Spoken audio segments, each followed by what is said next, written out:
On est dans E Soir et c'est l'heure de l'invité. Mon invité ce soir, c'est Monsieur Bernard Agossou-Zanon. Bonsoir. Bonsoir, madame. Vous êtes le directeur général adjoint de l'Agence nationale des transports terrestres. Nous allons parler ensemble des réformes en cours dans votre secteur. Mais avant de vous parler, de commencer le débat avec vous, l'agence a donné une conférence de presse aujourd'hui pour mieux communiquer. On va écouter, suivre votre communication, on revient en discuter. Merci.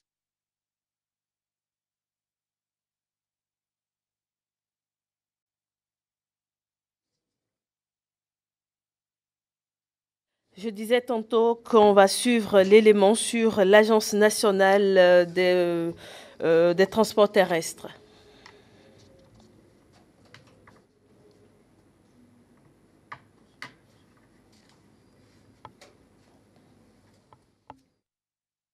Avant d'avoir l'élément, Monsieur Zanon, dites-nous pourquoi l'agence a été créée. Merci, madame la journaliste. L'honneur est à moi de vous remercier pour l'invitation que vous nous avez faite ce soir. D'abord, l'Agence nationale des transports terrestres est partie d'abord de la direction des transports terrestres depuis l'année 1969. Et en 2004, la direction des transports terrestres est devenue la direction générale des transports terrestres, qui est communément appelée DGTT. Oui. Et ce n'est que le 4 avril 2016 qu'est créée l'Agence nationale des transports terrestres. Donc tout récemment. Tout récemment. Juste à la veille du nouveau régime. D'accord. Précisément le régime du nouveau départ. Pourquoi cette création?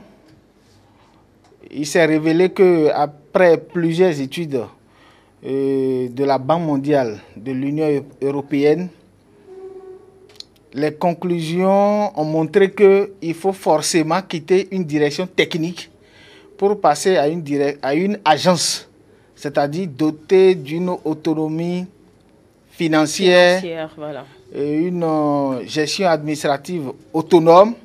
Totalement détachée. Totalement détachée. Parce que les activités que l'Agence nationale des transports terrestres, c'est-à-dire l'SDGTT, mène, ce sont des activités de grande envergure. Donc, une direction technique ne peut plus contenir toutes ces activités. L'agence est de telle en sorte qu'il n'y a pas ce ménage au Bénin qui n'est pas touché par nos activités. Ça va vous paraître bizarre, mais est-ce que, madame la journaliste, vous reconnaissez qu'il n'y a pas de ménage au Bénin où il n'y a pas au moins une moto? C'est ça. Même s'il n'y a pas de moto, je pense que les populations empruntent les voies de transport en commun. Voilà. Donc, on est tous concernés par votre agence. Si, si. Voilà. Voilà les raisons pour lesquelles l'Union européenne a demandé de transformer la DGTT en Agence nationale des transports terrestres.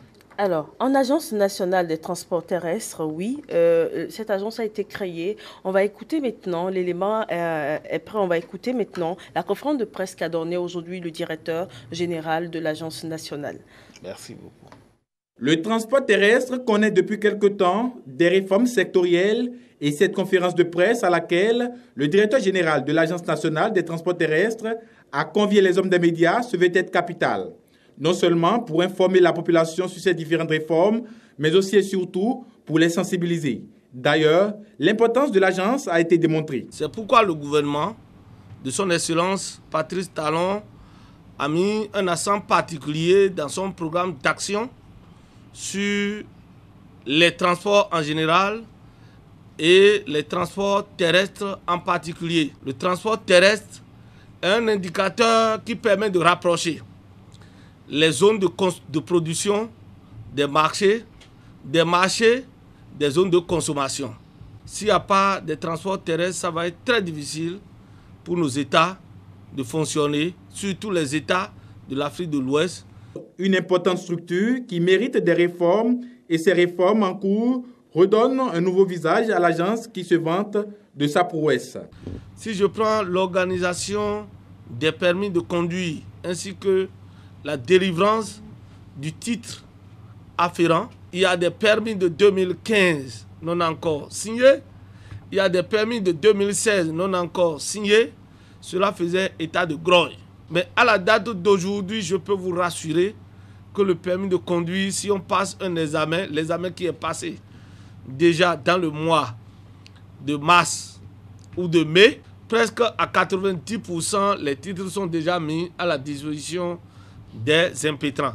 L'organisation simultanée des examens de permis de conduire sur toute l'étendue du territoire national était considérée comme mythe.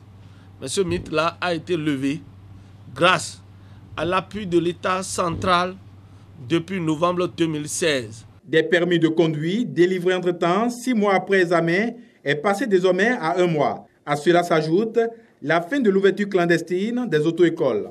Nous nous sommes engagés aujourd'hui à lutter farouchement contre les auto-écoles clandestines. Pour avoir le titre de promoteur d'auto-école, vous devriez être préalablement autorisé par le ministre en charge des Transports. Plusieurs autres points des réformes dans le secteur ont été abordés, notamment en ce qui concerne les conditions de délivrance des plaques d'immatriculation des engins à 2 et à 4 roues.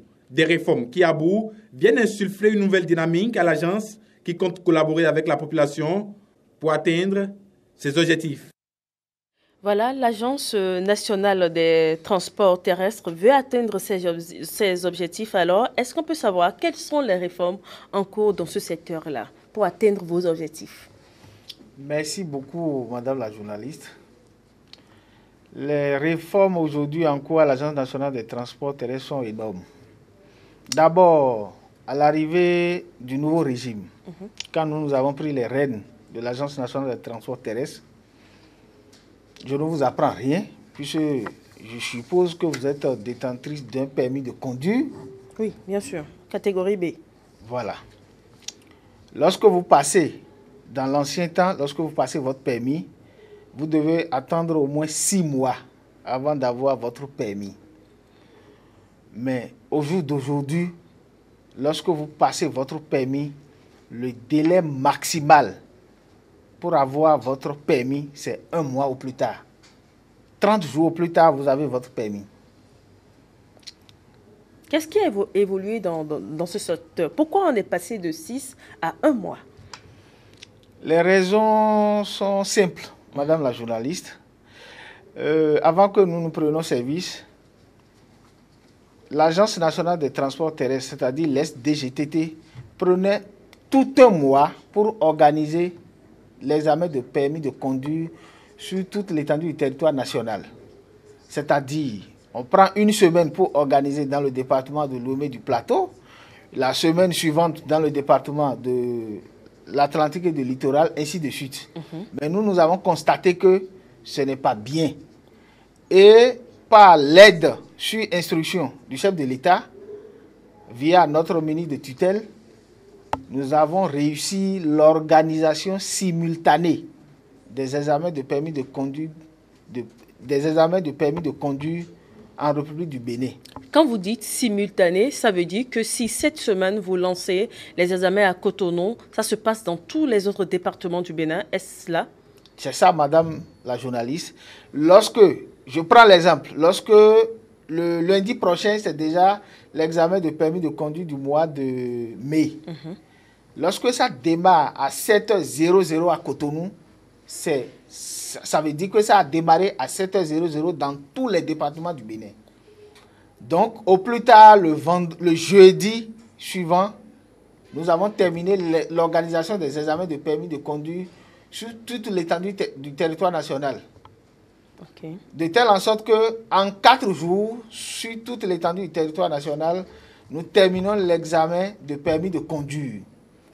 Et au plus, 30 jours en plus, tous les impétrants, c'est-à-dire les candidats, sont en possession de leur titre de permis de conduire, c'est-à-dire le permis délivré par l'Agence nationale des transports terrestres. Très bien. Alors, dans ce domaine, on a remarqué tout de suite cette réforme. Je ne sais pas si c'est une réforme, mais on a remarqué qu'avant, on n'échouait pas aux examens de permis de conduire. Mais depuis l'ère de la rupture, on a remarqué des impétrants échouer aux examens de permis de conduire. Pourquoi cela? Comment cela se fait? Merci, madame la journaliste. Il y avait beaucoup de pratiques anormales. Ah, d'accord. Il y avait beaucoup de pratiques anormales, de telle en sorte que les impétrants n'ont même pas les 18 ans qu'il fallait avant d'aller passer l'examen de permis de conduire. Des impétrants restaient à la maison et on leur amenait leur permis de conduire. Des impétrants venaient juste pour faire acte de présence, ils se retournent. Or, avec le nouveau départ, vous devez d'abord, le contrôle est strict de votre identité. Vous ne pouvez pas avoir accès dans la salle de composition si vous n'êtes pas en possession de votre carte d'identité nationale ou tout au moins la carte LEPI. D'accord. Donc, une fois le contrôle est effectué, vous passez à l'étape de la composition. Aussitôt fini l'étape de la composition, les copies sont ramassées. Nos correcteurs sont sur place. Aussitôt, on remet les copies à nos correcteurs qui corrigent les copies sur place dans nos départements, dans les centres de composition. Et les délibérations sont également effectuées parce qu'au jour d'aujourd'hui, l'Agence nationale des transports terrestres s'est dotée d'un système informatique qui nous permet de donner les résultats le jour même dans des centres où les effectifs ne sont pas pléthoriques et le lendemain au plus tard, les résultats du code sont donnés. Alors, on a eu à entendre que quand on échoue une fois à l'examen de permis de conduire sous la rupture, qu'on n'a plus la chance de revenir. Est-ce vrai? Parce qu'il y a eu beaucoup de tollés autour de cela. Non, ce n'est pas vrai, madame la journaliste. Alors, si j'échoue, par exemple, à mon examen de permis de conduire, est-ce que j'ai la possibilité de me représenter le mois prochain? Bien sûr, madame la journaliste. Échouer, c'est à deux niveaux. Ah, d'accord. Il y a une première étape que nous appelons le code. Ce que vous êtes allé apprendre dans un établissement, c'est-à-dire communément appelé les auto-écoles. L'Agence nationale des transports terrestres vous soumettez à ces épreuves et dès que vous réussissez, c'est 20 questions. Les questions ne sont pas connues d'avance. C'est un système, c'est un logiciel automatique qui formule les questions sur champ et de 1 à 20 questions. Lorsque vous répondez à au moins 14 questions sur les 20, puisque chaque question est notée 1 sur 20, donc ça fait 14 sur 20. Lorsque vous avez 14 par rapport aux questions, vous êtes admis au code. Et lorsque vous êtes admis au code, vous passez maintenant à l'étape de la pratique. C'est-à-dire, on va vous jauger comment vous savez conduire le véhicule. C'est ce qu'on appelle communément le créneau. Le créneau, voilà. Comment vous savez conduire le véhicule. Et lorsqu'il arrive que des candidats réussissent au code, mais ils échouent au créneau, c'est-à-dire à la conduite. Et comment est-ce que... Dans ce cas, on conserve à ces candidats le résultat du code et ils reviennent le mois suivant pour passer la conduite. Très bien. Donc, les réformes, ce n'est pas simplement au niveau des examens, il y a aussi d'autres réformes au niveau des transports terrestres. Bien sûr, madame la journaliste. Vous savez, normalement, ce qui est dans nos tests, c'est un peu difficile parce que les tests, nous avons de beaux tests, mais les applications sont difficiles. Normalement, pour tout citoyen béninois, avant de monter sur une moto, doit forcément avoir le permis catégorie A1. Combien de Béninois aujourd'hui ont ce permis catégorie A1? Le pourcentage est trop faible. Trop faible. Parce que les tests sont élaborés, mais l'application n'est pas suivie. De telle en sorte que, quand nous sommes venus, d'abord, vous devez, pour conduire votre moto, vous devez forcément avoir non seulement votre permis de catégorie A1, mais vous devez forcément immatriculer votre moto. Oui. Mais force est de constater que le citoyen béninois n'est pas habitué à aller avoir son permis avant de conduire sa moto, ni immatriculer sa moto. En ce qui concerne le permis de catégorie A1, on va aller rapidement. Pour les Béninois aujourd'hui qui n'ont pas ce permis de catégorie A1, qu'est-ce que vous prévoyez dans vos réformes? Est-ce qu'ils ne vont pas circuler ou est-ce qu'ils vont circuler? Ou est-ce qu'il y aura un temps pour sensibiliser avant la répression? Merci beaucoup la journaliste. Pour le moment, tous Béninois détenteurs de motos peuvent circuler librement. Mais à l'Agence nationale des transports terrestres, nous sommes en train de prendre les dispositions pour passer à la phase de sensibilisation. Ce que vous êtes en train de faire d'ailleurs sur ce plateau. Voilà, déjà sur ce plateau, grâce à votre soutien, parce que si vous ne nous invitez pas, nous ne serons pas là. Et nous devons d'abord sensibiliser massivement notre population, les citoyens béninois, pour leur dire, attention, vous étiez en infraction.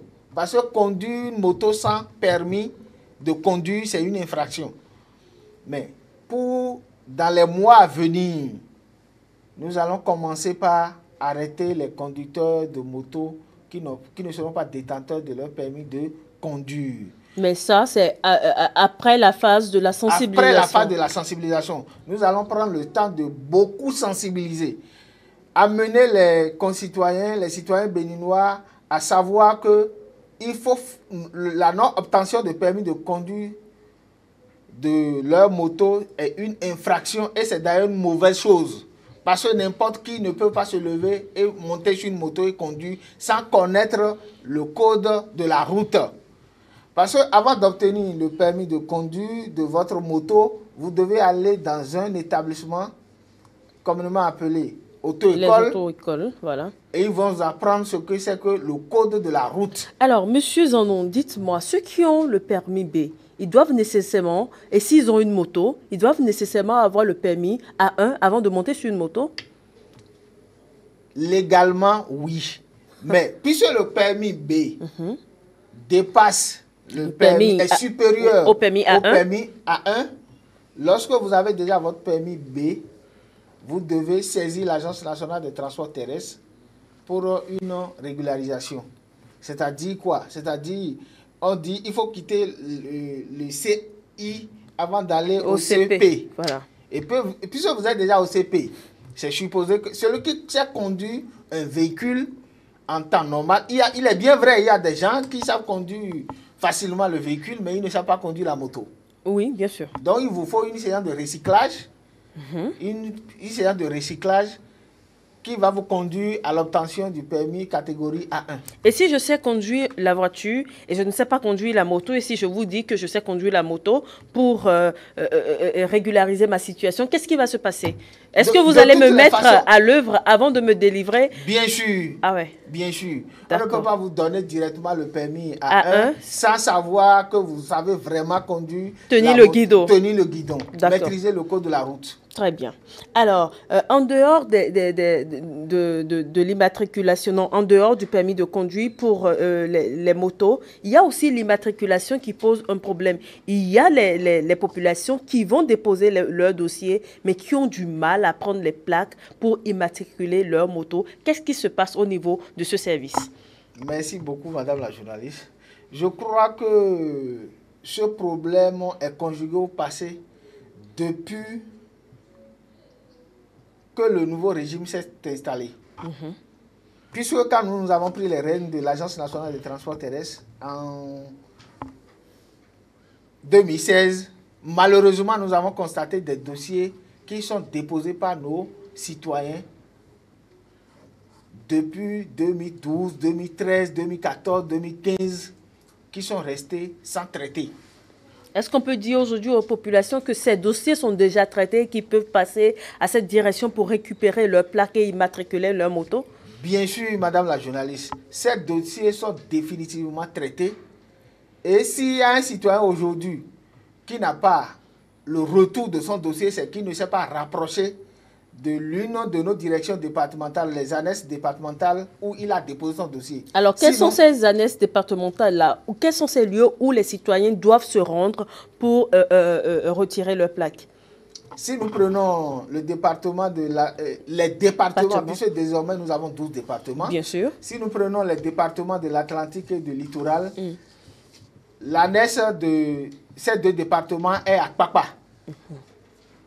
C'est à Kpakpa. Et nous prenons les départements de l'Ouémé du Plateau, c'est à Porto Novo, notre ANES. Nous prenons les départements du Mouro et des Koufo, c'est à Lokossa. Nous prenons le département du Zoué des Collines, c'est à Boïkon. Le département de l'Alibori et de Borgou, c'est à Parakou. À Takora, Donga, c'est à Natitengou. Nous sommes en train de faire l'effort de couvrir progressivement les 12 départements. Et par rapport à l'immatriculation des motos, oui, allez-y. Je tiens sincèrement à vous dire que sur instruction du chef de l'État, nous avons au jour d'aujourd'hui parcouru plutôt les 77 communes de notre pays. De notre pays, oui. À travers ce que nous appelons la campagne foraine. Parce qu'avant, si on demandait aux usagers de venir déposer leur dossier au niveau des ANES, c'est un peu difficile pour eux de se déplacer. D'accord. Mais cette fois-ci, sur instruction du chef de l'État et sur l'instruction du ministre de l'Intérieur, de la Sécurité publique et du ministre des Infrastructures et des Transports, parce que si je cite ces deux ministres, nous avons eu le concours de la police républicaine qui nous ont accompagnés quand même dans ce processus. De telle sorte que nous sommes déplacés au niveau de chaque mairie. Notre ministre de tutelle a saisi les maires de ces communes, de chaque commune, et nous avons envoyé nos agents dans ces communes-là, qui se sont installés sur au minimum 2 mois dans chaque commune. Et à base des communiqués, à l'aide des crieurs publics, la population de ces communes sont informées qu'il fallait se déplacer vers tel lieu. D'accord. Pour déposer leur dossier. Alors, Monsieur Zanon, sans vous arracher la parole, je vais vous demander une dernière question. Vous allez nous répondre rapidement. Comment reconnaître les plaques d'immatriculation des véhicules en circulation? Je sais qu'il y a le rouge, la couleur rouge, le vert, bleu, blanche et tout ça là. Comment est-ce qu'on peut reconnaître ça? On va répondre en 30 secondes. Comment est-ce que les populations peuvent reconnaître ces plaques, ces différentes plaques d'immatriculation? Bon, généralement, les différentes plaques se distinguent surtout au niveau des véhicules à 4 roues. Bien sûr. Il y a les corps diplomatiques qui ont des plaques vertes. Il y a l'État central qui utilise les plaques à la fois rouges et les plaques bleues. Mais ce qui concerne les usagers ordinaires, c'est la plaque blanche. Très bien. Merci à vous, Monsieur Bernard Zanon. Oui, bien sûr, c'est fini. Vous voulez ajouter un petit mot? Il y a beaucoup de choses qui restent que je devrais dire. Par rapport, je voulais lancer également un appel par rapport en 30 secondes. À nos dignitaires, nos têtes couronnées, nos rois. Ah oui. Généralement, nous constatons que leurs véhicules, souvent, ils ne mettent pas les plaques réglementaires. On voit généralement roi de temps. Ou Sa Majesté. Ou Sa Majesté temps. C'est des infractions. Et nous allons commencer la phase de répression. Même si tu es un roi, ou tête couronnée, ou dignitaire, tu dois forcément mettre la plaque réglementaire avant de mettre la plaque de dignitaire à côté. Et là, c'est sur autorisation du ministre des Infrastructures et des Transports.